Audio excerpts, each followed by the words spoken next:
देखिए class 10th विषय हिंदी वर्णिका में हम लोग पढ़ने जा रहे हैं सबसे आखिरी चैप्टर जिसका नाम है धरती कब तक घूमेगी। ये कहानी के जो रचनाकार है उनका नाम है सावर दैया। कहानी का सारांश पहले हम लोग देखेंगे। सावर दैया राजस्थानी भाषा के सफल कहानीकार हैं, मतलब अच्छे अच्छे कहानियाँ लिखते थे। इनकी कहानियों में राजस्थानी समाज के गहरे अर्थबोध है, मतलब राजस्थानी समाज में क्या क्या होता है वो इनकी कहानियों में देखने में मिलता है। धरती कब तक घूमेगी, इस कहानी में कहानीकार ने सामाजिक मूल्यों एवं संवेदनाओं को प्रकट किया है कि समाज में किसी माँ का क्या मूल्य है। इस माँ के मूल्य का इसमें बहुत अच्छा ढंग से बताया गया है। एक माँ अपनी संतान के लिए सब कुछ अर्पण कर देती है, सब कुछ त्याग देती है, किंतु वही संतान उस माँ का बोझ उसी माँ को बोझ समझने लगती है। अभी जैसे कि हम लोगों का परवरिश करने में सबसे ज़्यादा योगदान अगर माने तो माँ का होता है, बट वही माँ जब आपको माँ की जब परवरिश करने की बात आएगी, मतलब माँ को जब देख रेख करने की बारी आएगी तो वह माँ आपको बोझ लगने लगती है। गाँव देहात में कभी कहावत सुनते होइएगा, एक माँ बाप 4-5 संतानों को पाल लेते हैं, बट 4-5 संतान मिलकर भी एक माँ बाप को नहीं पाल सकते हैं, नहीं पाल पाते हैं और उनको भारी लगता है, वो भीड़ लगता है, बोझ लगने लगता है। यही सच्चाई है हमारे देश की। हमारे देश की क्या, हमारी सब जगह ऑल ओवर इंडिया के साथ लगता होगा, बट अपने देश में अपने कल्चर में तो यही देखने को मिल रहा है कि माँ बाप को भी बोझ बना लिया है सब। धरती पर तरह तरह के जुर्म ढाए जाते हैं। इस धरती पे हम लोग तरह तरह के जुर्म ढाते हैं, फिर वह बदला नहीं लेती। बेटे बहुओं द्वारा उपेक्षित होने पर भी माँ उसकी शिकायत नहीं करती है, अपने मन में ही सभी को दफना देती है।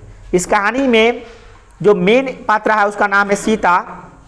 अपने पति के मरने के बाद, इसमें पति नहीं है, पति के मरने के बाद आशान्वित होती है कि उसके 3 बेटे हैं। कितने बेटे हैं? 3 बेटे हैं। कोई ना कोई तो उसको जीवन रूपी नौका का पार लगा ही देगा, मतलब बुढ़ापा में कोई ना कोई तो सहारा बनबे करेगा।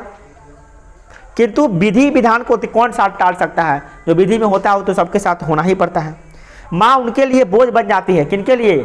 3 बेटे और बहुओं के लिए। पाली बांधकर उनका भरण पोषण करते हैं कि एक पाली में तुम रखो, 1 महीना तुम रखो, इस तरह से पाली बांध के भरण पोषण करते हैं। आप मूवी देखे होइएगा बागवान, तो उसमें भी ऐसा ही सिस्टम दिखाया गया है। बागवान अमिताभ बच्चन और हेमा मालिनी और क्या नाम है इनका, सलमान खान का है। बहुत इसी तरह का कहानी उसमें बताया गया है। एक दिन ऐसा भी समय आता है कि ये नियम भंग हो जाते हैं, मतलब कि पाली बांध कर भी रखने के लिए तैयार नहीं है। अब ये 50-50 रुपए, अब ऐसी नौबत आ गई है कि 50-50 रुपये देकर रखने की बारी आ गई है। प्रति माह कितना खर्च दे रहा है? 50 रुपया खर्च देना है। पहले से घुटन भरे जीवन जीने वाली सीता अपने बेटे के निर्णय से भी क्षुब्ध हो जाती है, हक्का बक्का रह जाती है कि मेरा मूल्य क्या है बेटे के लिए 50 रुपया में। मतलब बेटा 50 रुपया दे दिया, भरण पोषण तो अपने कर लो, खान पान तो अपने कर लो, सब कुछ अपने कर लो। ये तुच्छ और जो श्री सीता है उस बात को सुनती है ना, तो मतलब हक्के बक्के आती है कि आंखों से आंसू गिर पड़ते हैं कि क्या हमने क्या समझकर पाला और क्या हमारा नतीजा हो रहा है। देखिए, तो ये ऐसी बातें को सुनकर सीता एकदम लगती लगता है कि हमारा पूरा बोझ दिल पर एकदम बोझ दब जाती है, माने एकदम सहम से जाती है बेचारी। उनको लगने लगता है कि घर में मेरा कोई है ही नहीं है। 50 रुपया दे दे के महीना में छुटकारा पाना चाहता है सब। इसीलिए सीता एक रात्रि को क्या करती है, चुपके से घर से निकल जाती है। वह मेहनत मजदूरी करके अपने जीवन का निर्वाह कर लेना पसंद करती है, किंतु अपने बेटों पर बोझ बनना पसंद नहीं करती है। वस्तुतः कहानीकार यह बताना चाहते हैं कि उन बेटों का भी उनके संतानें हैं, किंतु शायद वे नहीं जानते हैं कि उनकी भी यही गति होने वाली है। जो आज वो अपनी माँ के साथ कर रहा है, ठीक उसका बेटी भी वह भी उसके साथ करेगा। तो अपने दिन को वो भूल जा रहा है। इसी बताना चाह रहे हैं लेखक क्या कि धरती कब तक घूमेगी, तो धरती जब घूमती ही रहेगी, जब तक जीवन चलेगा, माने धरती जब तक घूमेगी तब तक हमारा जीवन रहेगा, और जब तक जीवन रहेगा ये क्रम टूटेगा नहीं। आज अगर आप क्या है कहने का मतलब, आज अगर आप माँ बाप हैं तो या बेटे हैं तो कल हो के आप माँ बाप भी बनिएगा। और ऐसी स्थिति में आपको भी यही परेशानी उठानी पड़ेगी। इसी पे तो पूरा ताना बना बन के पूरा कहानी को बनाया गया है। मतलब माँ की क्या दुर्दशा होती है, बेटे के लिए किस प्रकार बोझ बन जाती है, इसी के बारे में बताया गया है। ठीक है।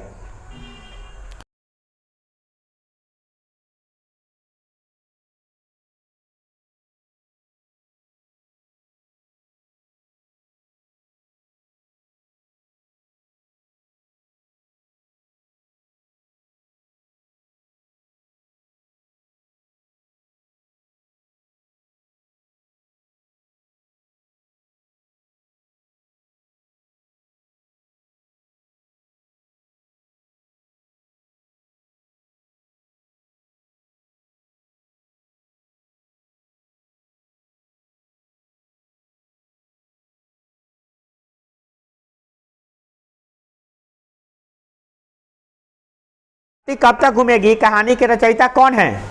तो इसके रचयिता है सावरदैया। अगला है धरती कब तक घूमेगी कहानी का उद्देश्य क्या है? इस कहानी का उद्देश्य है पुराने पारिवारिक मूल्यों का आज के युग में चित्रण। मतलब कि आज हमारे देश में पुरानी सभ्यता होनी चाहिए। कौन सी? माँ बाप को इज्जत सम्मान देना, उनकी बातों उनका कद्र करना, बुढ़ापे में उसका सहारा बनना। बट आज ये समाज में देखने को नहीं मिलती है। इसी बात पे ये आलोचना भी की है कि किस प्रकार से एक माँ को उसके जब पति मर जाते हैं तो बेटा के सहारे सोचती है कि ज़िंदगी बीत जाएगा, परंतु ये बात झूठा ही रह जाता है। उसका बेटा के सहारे उसका जीवन नहीं चल पाता है और बेटा क्या करता है, पाली बांध लेता है कि 1 महीना तुम रखो, 1 महीना तुम रखो, 1 महीना तुम रखो। बाद में वो भी से मन नहीं भरता है तो कहता है 50-50 रुपया दे के काम निपटाओ प्रति मंथ, है ना। ये बहुत बड़ी बात, ये देख कर उसको मैंने कलेजा फट उठता है सीता का, और इस प्रकार से वो वहाँ से अर्धरात्रि को निकल जाती है ना। अगला सीता के प्रति उसके बेटे और बहुआ का व्यवहार कैसा था? तो सीता के प्रति बेटे और बहुआ का व्यवहार अत्यंत उपेक्षापूर्ण था। इसका उम्मीद भी नहीं की थी बेचारी, एकदम बेकार था, है ना, बिल्कुल व्यवहार अच्छा नहीं था। अगला सीता की आंखों के आगे अंधेरा कब छा गया? बेटे ने जब ये तय किया कि वे तीनों हर माह 50-50 रुपये देंगे और माँ अपनी रोटी आपने ही बनाएगी, तो सीता के आगे सीता की आंखों के आगे अंधेरा छा गया। कुछ दिखाई ही नहीं दे रहा था, मानो कि वो एकदम शुद्ध हो चुकी है, बेजान लाश बन चुकी है। बेचारी को समझ में नहीं आ रहा था कि क्या सोची थी और क्या हो रहा था उसके साथ। समझ में आ रहा है? अगला है सीता अपने ही, अगला पाठ का गया, सीता अपने ही घर में क्यों घुटन महसूस करती है? भला कभी ऐसा होता है कि अपने ही घर में घुटन महसूस करता है? ऐसा तब होता है जब अपने ही घर के लोग आपको अपना नहीं मानेंगे, तभी ऐसा महसूस होता है। और सीता के साथ भी ऐसा ही होता है।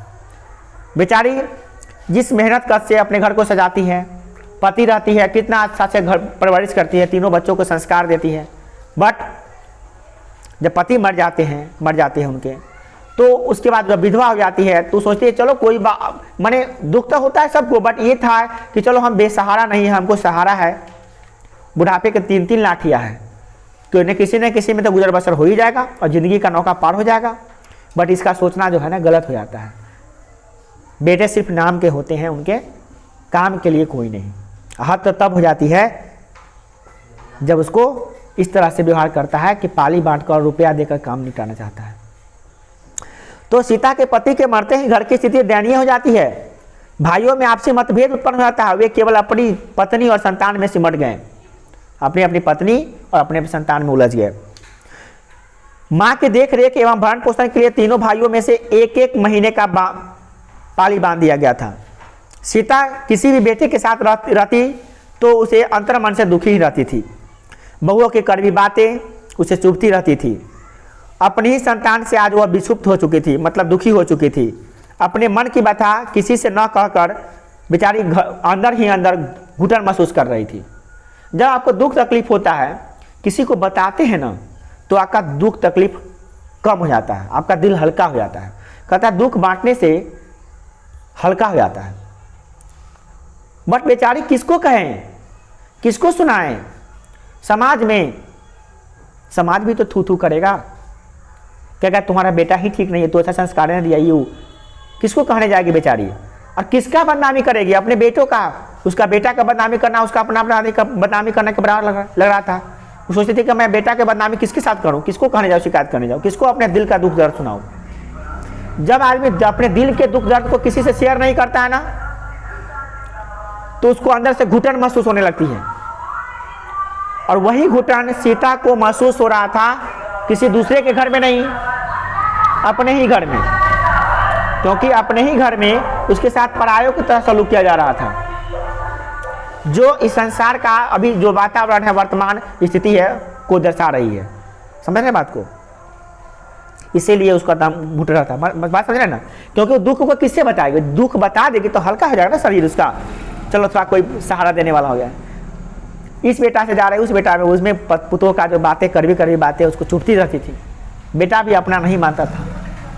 यही बात था, इसी बात को घुटन हो रही थी। अगला है, पाली बदलने पर अपने घर दादी के खाने को लेकर बच्चे खुश होते थे, जबकि माता पिता नाखुश। बच्चे की खुशी और माता पिता की नाखुशी के कारणों पर विचार करें। देखिए एक्चुअली होता क्या है कि आप सभी जानते हैं कि आपको माँ बाप से ज़्यादा प्यार दादा दादी करते हैं। जिनके दादा दादी हैं उनको इस बात का एहसास होगा कि उनके हर चीज़ में, हर गलती पे भी उसको बचाने का काम करते दादा दादी। और एक बात होता है कि दादा दादी हेड ऑफ द फैमिली होते हैं, तो उनका बात कोई टाल भी नहीं सकता है। आपको पिटाई भी खा रहे हैं, दादा दादी आ गई, क्या मार रहा है, बस चुपचाप होगा, नहीं मारेंगे आपके पापा, आपके मम्मी भी भाग जाएगी, नहीं मारेगी। बहुत पावरफुल आदमी होते हैं। अगर आपके दादाजी का अगर कद्र है घर में तो बहुत पावरफुल इंसान होते हैं, क्योंकि हेड ऑफ द फैमिली होते हैं, एजेड होते हैं, एक्सपीरियंस्ड होते हैं, और घर के सबसे सर्वमान्य व्यक्ति होते हैं। उनकी बात कोई काट भी नहीं सकता है। तो दादा दादी जब जैसे कि 3 भाई था, तीनों भाई में पारी बनाते कि 1 महीना उसके घर में, उसके 1 महीना उसके घर में, उसके 1 महीना दूसरे उसके घर में। तो जब पाली जब इसका आ रहा था इसके घर में, पहले वाले के घर में, तो उसके घर में जो बच्चे हैं वो खुश होते थे कि दादा दादी आप हमारे घर आएंगे, रहेंगे, खाना खाएंगे, खाना उनके साथ खाएंगे, कहानियाँ सुनेंगे, उनके साथ दिन बिताएंगे, अच्छी अच्छी बातें करेंगे, बड़ी मज़ा आएगा, दादी जोक सुनाएगी, कहानियाँ सुनाएगी, बहुत अच्छा लगता था। हालांकि दादी तो यहाँ पे नहीं थी, दादी थी बट दादा नहीं थे। तो यही बात हो रहा था कि ये जो माता पिता उसके, जब दादी आ रही है पाली में तो उसके बच्चे खुश हैं, मतलब माता पिता ना खुश हैं। क्या सोचती थी कि रोज़ का खिचड़ी पिटी आ गई, अब हमारे पल्ले बन गई, रोज़ खिलाना, नखरे उठाना, पाँव दबाना, दूगो बात सुनना, माने अच्छा नहीं लग, मतलब उसको परेशानी समझती थी, माँ को अपनी परेशानी समझती थी, मगर बच्चों को दादी से प्यार था। तो बताया क्या, देखिए विधवा सीता को अपने बेटों ने, उनके बेटों ने बांट लिया। तीनों बारी बारी से 1-1 महीना सीता को खिलाते। सीता उन दिनों उनके यहाँ काम धाम भी कर देती थी। बेटे ने भले ही अपनी माँ को बांट लिया था, परंतु उसका लगाव नहीं रखता था, परंतु सीता जो थी ना, मन से अपना ही समझती थी सबको। माँ तो माँ होती है। सीता ने पोती पोतियों को नहीं बांटा। सीता अपनी पोती पोती को एकदम स्नेह से, प्यार से पालती थी, स्नेह से उसको रखती थी। सब उसको समान रूप से प्यार करते, सबको समान रूप से प्यार करती थी। इसीलिए बच्चे उन्हें हिल मिलकर रहते थे। बच्चे जब आते थे बड़ा खुश होते, दादी आ रही है, हिल मिलकर रहते थे, क्योंकि बच्चों के साथ वो रहती थी हिल मिल के। इसलिए बच्चे जो है ना इस बात से प्रसन्न हो जाते थे कि दादी आ रही है ना, वो अपने थाली में से हमको खिलाएगी, कहानियाँ सुनाएगी, लोरी सुनाएगी, इस सुनकर बहुत खुश हो जाते थे। और दादी में क्वालिटी था कि सीता अपने पोता पोती को डांटते भी नहीं थे। दूसरी ओर उनकी माता पिता, सीता की बारी जब आती थी तो वो लोग नाखुश हो जाते थे। वो लोग क्यों? क्योंकि उनका खर्च बढ़ जाता था और उनके बच्चे अपनी दादा दादी के लाड़ प्यार के आगे माता पिता की जल्दी नहीं सुनते थे। अब पढ़ने का टाइम हो गया है, दादी के साथ कहानी सुना रहा है, सुन रहा है, तो थोड़े चिंटू उठेगा वहाँ से, माँ करे चिंटू इधर आओ, पढ़ने का टाइम हो गया। अब दादी से कहानी सुना, चिंटू आएगा? नहीं आएगा। तो उसको लगा था कि दादी के लाड़ प्यार उसको बिगाड़ देगा, अब उसका बातें नहीं सुन रहा है। तो इस बात से माता पिता नाखुश रहते थे कि अब आ गई, खर्चा की मोटरी आ गई, खर्चा बढ़ जाएगा, अब प्लस में मेरा बेटा बेटी को भी हथिया लेगी। इस बात से मतलब माता पिता नाराज होते थे, परंतु बच्चे खुश होते थे। बात समझ आ रही ना? क्लियर है ना सब कुछ? चलो अगला है, इस समय उसकी आंखों के आगे न तो अंधेरा था और न ही उसे धरती और आकाश के बीच में घुटन हुई। इसकी व्याख्या करना है। यह लाइन है, देखिए बताते हैं, ध्यान से सुनिएगा। प्रस्तुत पंक्तियां सावर दैया द्वारा रचित धरती कब तक घूमेगी शीर्षक कहानी से संकलित है, में संकलित है, मतलब उससे ली गई है, उससे लिया गया है। प्रस्तुत संदर्भ में उस समय का है, मतलब यह लाइन उस समय का है जब सीता अपने बेटे की जिम्मेदारी से मुक्त होकर कि 50-50 रुपये खर्च देने का निर्णय जब लेता है, रोटी क्या नहीं करती, सब कुछ कराती है। रोटी के लिए अपने संतान अपने माता पिता को यूं ही जीवन यापन करने के लिए छोड़ देते हैं। पर बेटी सीता क्या कर सकती थी? एक विधवा औरत, न श्रृंगार करने में खर्च, न नई नई साड़ियाँ पहनती थी बेचारी। विधवा औरत को क्या श्रृंगार करने के लिए मिलता है? समझते हैं, एक वाइट साड़ी दे दीजिए, 2 वक्त का खाना दे दीजिए। बट यहाँ तो उल्टा होता है। उल्टा क्या, थोड़ा थोड़ा ऐड करके देता है। बाई गेट 1 गेट फ्री होता है। खाना के साथ साथ 2 गाली फ्री, कपड़ा के साथ साथ 2 ताना शुरू फ्री। बस है ना, बात समझ रहे ना? यहाँ पे ये वास्तविकता होती है। यही कहते हैं कि पापी क्या, एक रोटी के लिए ही हम इतना गिर चुके हैं कि अपने बेटा से 50-50 रुपया लेके रहने की नौबत आ गई है। यही बात उसको और सताने लगती है। उन्हें माता पिता की रोटी केवल संतान की चिंता रहती है। बताइए, कितना समझते हैं कि माँ की रोटी के लिए 50-50 रुपया दे देंगे, उसके बाद कोई जिम्मेदारी नहीं है, माँ नहीं है, सेवा करना धर्म नहीं है। सीता अपने बेटों के फैसलों से क्या होती है, संतुष्ट नहीं होती है। वो रात्रि में घर से निकल जाती है और रात्रि को जो वह किसी की उपेक्षा का शिकार नहीं होगी। वो सोचते हैं क्या कि हम किसी के टुकड़ों पे पले, किसी पर बोझ बनकर रहें, किसी को नाखुश करके रहें। इससे अच्छा है कि हम भले किसी के कहीं के मेहनत मजदूरी करके 2 वक्त की रोटी खा लेंगे। स्वतंत्र जीवन जिएगी। सोचिए कि आप स्वतंत्र जीवन जिएंगे, भाई बहुत झेल लिए, बहुत बोझ बन गया दूसरों पर, झेल नहीं लिए, दूसरों पर बहुत बोझ बन गए, अब किसी पर बोझ नहीं बनना चाहते हैं। खुली हवा में सांस लेगी। उसकी आंखों के सामने अंधेरा था, न ही घुटन थी उसको।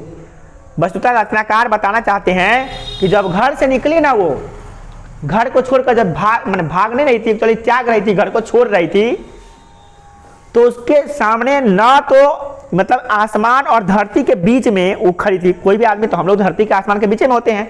उस समय आंखों के आगे न तो अंधेरा था, न उसको घुटन महसूस हो रही थी। किसमें? धरती और आकाश के बीच में उसको घुटन भी महसूस नहीं हो रही थी, क्योंकि अब लग रहा था कि पूरा आसमान हमारा छत है, अब पूरी धरती हमारा घर है, तो घुटन किस बात का, खुली हवा में सांस लो।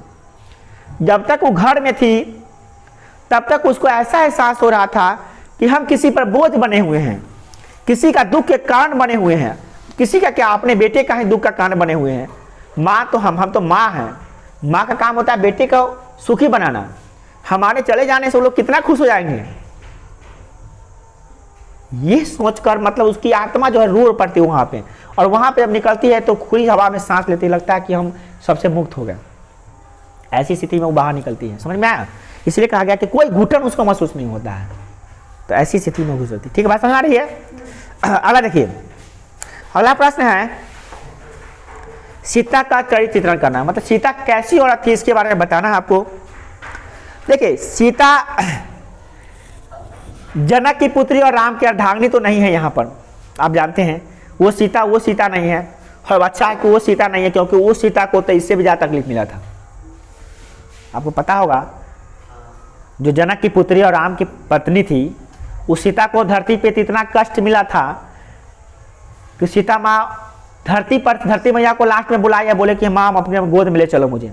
आपको पता होगा सीता मैया को अग्नि परीक्षा देना पड़ा था, फिर भी राम जी उनको स्वीकार नहीं कर पाए थे।